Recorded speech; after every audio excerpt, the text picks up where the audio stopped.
আপনি কি জানেন ইরান ও ইসরায়েলের সম্পর্ক কেন এত খারাপ? ইতিহাসের শুরু কোথা থেকে? তো চলুন জেনে নেই এর আসল রহস্য।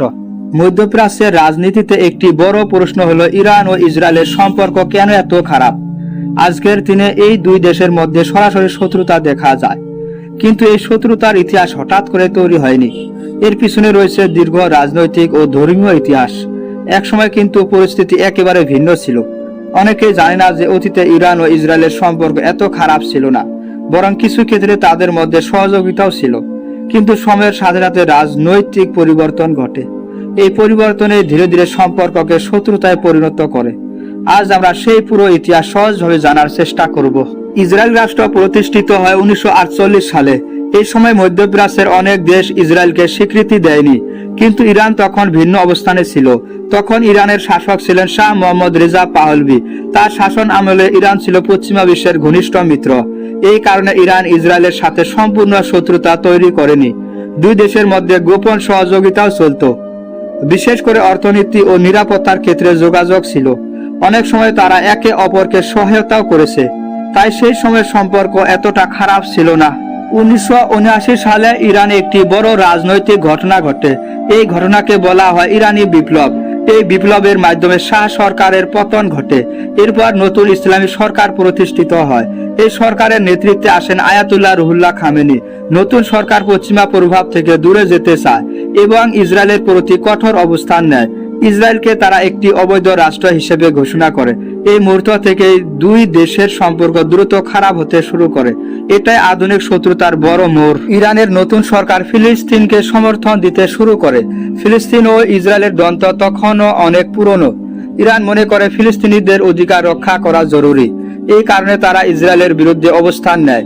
রাজনৈতিক বক্তব্যে ইসরায়েলের সমালোচনা বাড়তে থাকে। এর ফলে দুই দেশের মধ্যে দূরত্ব আরো বাড়ে। ইসরায়েল ও ইরানকে বড় হুমকি হিসেবে দেখতে শুরু করে, বিশেষ করে সামরিক ও রাজনৈতিক ক্ষেত্রে সন্দেহ বাড়ে। এই অবিশ্বাস্য সম্পর্ককে আরো জটিল করে তোলে। সময়ের সাথে সাথে এই দ্বন্দ্ব আরো গভীর হয়। আরেকটি বড় বিষয় হলো পারমাণবিক কর্মসূচি। ইরান তাদের পারমাণবিক প্রযুক্তি উন্নয়নের চেষ্টা করে। ইসরায়েল মনে করে এটি ভবিষ্যতে বড় নিরাপত্তার ঝুঁকি হতে পারে। এই কারণে ইসরায়েল আন্তর্জাতিকভাবে ইরানের বিরুদ্ধে চাপ দেয়। বিভিন্ন সময়ে নিষেধাজ্ঞা আরোপ করা হয়। এতে দুই দেশের মধ্যে উত্তেজনা আরো বাড়ে। রাজনৈতিক বক্তব্য আরো কঠোর হয়ে যায়। দুই দেশে একে অপরকে সন্দেহের চোখে দেখতে থাকে। এই পরিস্থিতি মধ্যপ্রাচ্যের রাজনীতিতে আরো জটিল করে তোলে এবং শত্রুতার মাত্রা আরো বৃদ্ধি পায়। ইরান ও ইসরায়েলের দ্বন্দ্বে আরেকটি গুরুত্বপূর্ণ বিষয় হলো মধ্যপ্রাচ্যের ক্ষমতার রাজনীতি। মধ্যপ্রাচ্য এমন একটি অঞ্চল যেখানে বহু দেশ প্রভাব বিস্তার করতে চায়। ইরান নিজেকে এই অঞ্চলের একটি শক্তিশালী রাষ্ট্র হিসেবে প্রতিষ্ঠা করতে চায়। অন্যদিকে ইসরায়েলও তার নিরাপত্তা ও শক্তি বজায় রাখতে চায়। এই দুই শক্তির স্বার্থ অনেক ক্ষেত্রে একে অপরের বিপরীত হয়ে যায়, ফলে রাজনৈতিক উত্তেজনা ধীরে ধীরে বেড়ে যায়। দুই দেশে নিজেদের নিরাপত্তাকে সবচেয়ে বড় বিষয় হিসেবে দেখে। এই কারণে তারা প্রায় একে অপরকে সন্দেহ করে। এই সন্দেহ থেকে অনেক সময় সংঘাতের পরিস্থিতি তৈরি হয়। মধ্যপ্রাচ্যের রাজনীতিতে এই দ্বন্দ্ব একটি বড় বাস্তবতা হয়ে দাঁড়িয়েছে। ফিলিস্তিন প্রশ্ন এই সম্পর্ক খারাপ হওয়ার বড় কারণ। ফিলিস্তিন দীর্ঘদিন ধরে নিজেদের স্বাধীন রাষ্ট্রের দাবি করেছে। ইরান প্রকাশ্যে ফিলিস্তিনিদের সমর্থন করে। তারা মনে করে ফিলিস্তিনিদের অধিকার রক্ষা করা দরকার। অন্যদিকে ইসরায়েল তাদের নিরাপত্তা ও রাষ্ট্রের অস্তিত্বকে সবচেয়ে গুরুত্বপূর্ণ মনে করে। এই দুই ভিন্ন অবস্থান দ্বন্দ্বকে আরো গভীর করে তোলে। রাজনৈতিক বক্তব্যে দুই দেশের মধ্যে তীব্র সমালোচনা দেখা যায়। মধ্যপ্রাচ্যের অনেক সংঘর্ষের সঙ্গে এই বিষয়টি জড়িত। ফিলিস্তিন ইস্যুতে অবস্থানে দুই দেশের দূরত্ব বাড়িয়েছে। এই কারণে সম্পর্ক স্বাভাবিক হওয়া কঠিন হয়ে পড়েছে। সামরিক শক্তি ও নিরাপত্তা বিষয়টিও এই দ্বন্দ্বের গুরুত্বপূর্ণ অংশ।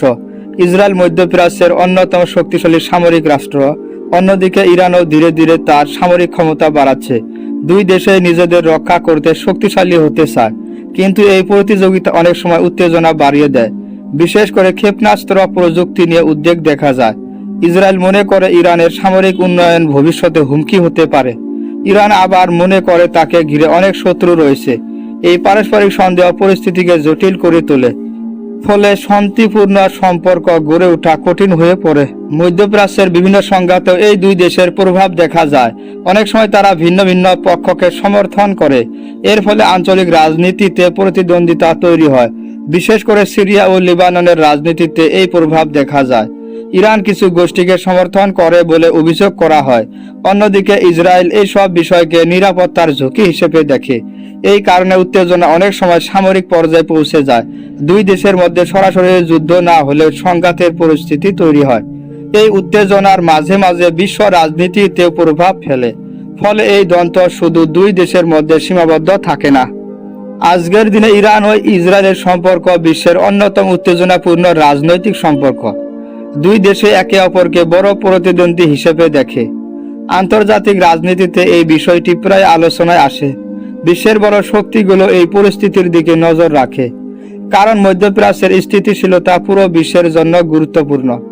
অনেক সময় শান্তি প্রতিষ্ঠার চেষ্টা করা হয়েছে, কিন্তু পারস্পরিক অবিশ্বাস দূর করা সহজ নয়। ইতিহাস, রাজনীতি এবং নিরাপত্তার বিষয়গুলো এখানে জড়িত। এই সব কারণে সম্পর্ক এখনো উত্তেজনাপূর্ণ। ভবিষ্যতে পরিস্থিতি কেমন হবে তা সময় বলে দেবে। ইরান ও ইসরায়েলের দ্বন্দ্ব শুধু রাজনীতির মধ্যে সীমাবদ্ধ নয়, এই দ্বন্দ্ব অনেক সময় আন্তর্জাতিক সম্পর্কেও প্রভাব ফেলে। বিশ্বের বড় শক্তিগুলো এই পরিস্থিতির দিকে গভীরভাবে নজর রাখে, কারণ মধ্যপ্রাচ্যে কোনো বড় সংঘাত শুরু হলে তার প্রভাব পুরো বিশ্বে পড়তে পারে। বিশেষ করে তেলের বাজার এবং অর্থনীতিতে বড় পরিবর্তন আসতে পারে। এই কারণে অনেক দেশ চায় এই দ্বন্দ্ব যেন বড় যুদ্ধে পরিণত না হয়। তাই কূটনৈতিক আলোচনার মাধ্যমে পরিস্থিতি নিয়ন্ত্রণে রাখার চেষ্টা করা হয়। তবুও মাঝে মাঝে উত্তেজনা বেড়ে যায়। এই উত্তেজনা বিশ্ব রাজনীতিকে উদ্বিগ্ন করে তোলে, কারণ এই অঞ্চলের স্থিতিশীলতা সবার জন্য গুরুত্বপূর্ণ। মধ্যপ্রাচ্যের রাজনীতিতে ধর্মীয় বিষয়ে গুরুত্বপূর্ণ ভূমিকা রাখে। ইরান একটি ইসলামী প্রজাতন্ত্র হিসেবে নিজেদের পরিচয় দেয়। তারা মুসলিম বিশ্বের অনেক বিষয়ে নিজেদের অবস্থান প্রকাশ করে। অন্যদিকে ইসরায়েল একটি ইহুদি রাষ্ট্র হিসেবে প্রতিষ্ঠিত হয়েছে।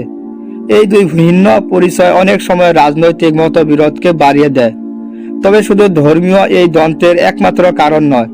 রাজনীতি, নিরাপত্তা এবং আঞ্চলিক স্বার্থ এখানে বড় ভূমিকা রাখে। তাই বিষয়টি খুব জটিল হয়ে দাঁড়িয়েছে। অনেক বিশ্লেষক মনে করেন এটি বহু কারণের সমন্বয়। এই কারণে সমস্যার সহজে সমাধান হয় না। কিছু সময় দুই দেশের মধ্যে গোপন উত্তেজনাও দেখা যায়। মাঝে মাঝে একে অপরের বিরুদ্ধে অভিযোগ ওঠে। ইসরায়েল প্রায় বলে ইরানের সামরিক পরিকল্পনা তাদের জন্য হুমকি। অন্যদিকে ইরান বলে তারা শুধু নিজেদের নিরাপত্তা রক্ষা করছে। এই পারস্পরিক অভিযোগ পরিস্থিতিকে আরো জটিল করে তোলে। আন্তর্জাতিক সংবাদ মাধ্যমেও এইসব বিষয় নিয়ে আলোচনা হয়। বিশ্লেষকরা বিভিন্ন দৃষ্টিকোণ থেকে বিষয়টি ব্যাখ্যা করেন। কেউ রাজনৈতিক কারণকে গুরুত্ব দেন, আবার কেউ আঞ্চলিক ক্ষমতার প্রতিযোগিতাকে প্রধান কারণ বলেন। সব মিলিয়ে এটি একটি দীর্ঘমেয়াদী দ্বন্দ্বে পরিণত হয়েছে। বর্তমান সময়ে প্রযুক্তি ও তথ্য যুদ্ধ একটি বড় বিষয় হয়ে উঠেছে। অনেক সময় সাইবার আক্রমণ বা তথ্য যুদ্ধের অভিযোগ শোনা যায়। এগুলো সরাসরি যুদ্ধ না হলে উত্তেজনা বাড়িয়ে দেয়।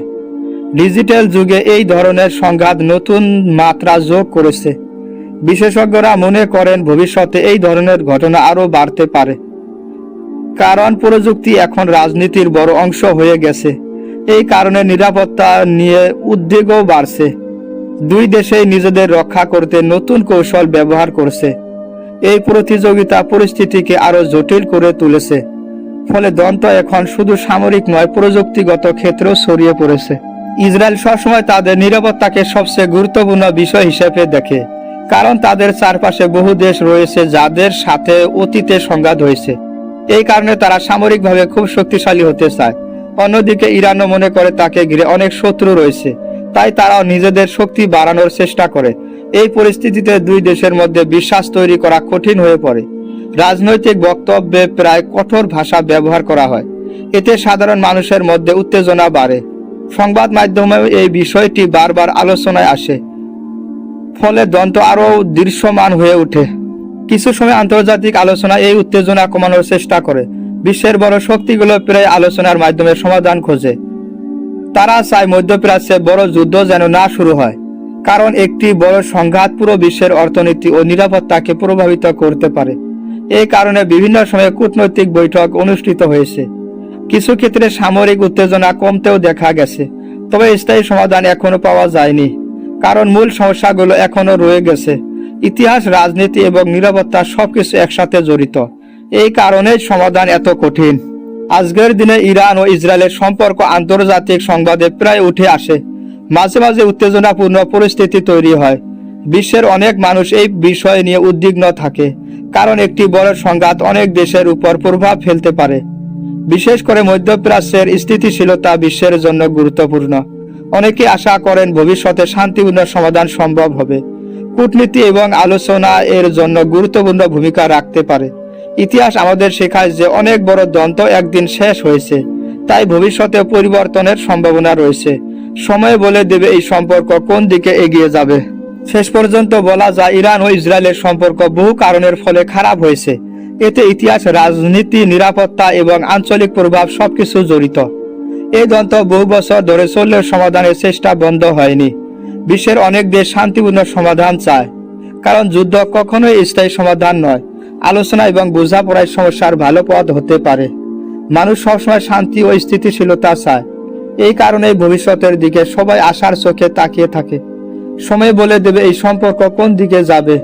আর ইতিহাস আমাদের শেখায় যে পরিবর্তন সবসময় সম্ভব। আপনি যদি সত্য জানতে চান তাহলে চ্যানেলটি সাবস্ক্রাইব করে সাথেই থাকুন।